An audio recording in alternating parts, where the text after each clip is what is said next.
অনুরাগের ছোঁয়া ধারাবাহিকের আজকের এপিসোডের পরের পর্বে আমরা দেখতে পাই যে ছোট্ট লাবণ্য এবং সূর্যকে অন্য আরেকটা গোডাউনের মধ্যে নিয়ে আসে। সূর্য এবং লাবণ্য দুজনেই ঘুমিয়েছিল। রুডি তখন তাদেরকে রেখে চলে যায়। তখন লাবণ্যর ঘুম ভেঙে যায় এবং সে সূর্যকে নিয়ে বাইরে বেরিয়ে পড়ে। লাবণ্য সূর্যকে নিয়ে চিৎকার করে বলতে থাকে, আমাদেরকে সাহায্য করো, আমাদেরকে সাহায্য করো, কিন্তু কেউ তাদেরকে সাহায্য করতে চায় না। ছোট্ট লাবণ্য চারিদিকে চিৎকার করতে থাকে এবং হেল্প হেল্প বলে চিৎকার করে, কিন্তু তাদেরকে কেউ সাহায্য করে না।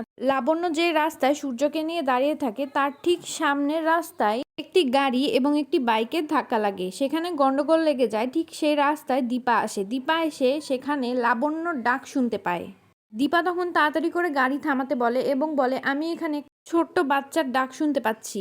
তখন অবিনাশ বলে, দীপা এটা কিছু না, এটা তোমার মনের ভুল। কিন্তু দীপা বলে, না, আমি এখানে স্পষ্ট শুনতে পেয়েছি, কেউ একজন ডাকছে, ছোট্ট বাচ্চা ডাকছে। অন্যদিকে লাবণ্য কারো সাহায্য না পেয়ে সামনের দিকে এগোতে থাকে এবং হেল্প হেল্প করে চিৎকার করতে থাকে, কিন্তু কেউ তাদেরকে সাহায্য করে না। দীপা তখন আশেপাশে লাবণ্য এবং সূর্যকে খুঁজতে থাকে। অনেকটা কাছাকাছি আসার পরও দীপা লাবণ্য এবং সূর্যকে খুঁজে পায় না। তো বন্ধুরা, এই ছিল অনুরাগের ছোঁয়া ধারাবাহিকের আজকের পর্ব। পরবর্তী এপিসোডটি পেতে আমাদের সাথে থাকো। ধন্যবাদ।